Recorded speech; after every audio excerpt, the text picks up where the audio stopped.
Vilafranca en Comú ha organitzat una taula rodona per posar sobre la taula el desequilibri entre salaris i el cost de la vida. Les famílies i les persones cada vegada tenen més problemes per arribar a final de mes.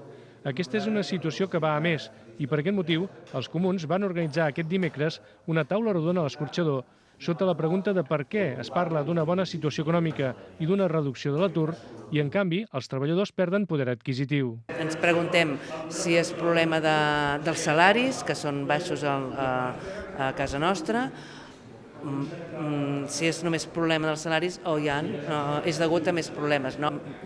La pressió fiscal, concretament, que potser recau massa en el rendiment pel treball i recau poc en el capital i ens continuem negant a gravar el patrimoni, però en canvi estem en la situació que estem. Una mica volem que ens expliquin per què es dona aquesta situació i els sindicats majoritaris d'aquí a la comarca doncs una mica ens han d'aterrar la realitat d'aquesta situació aquí a la comarca.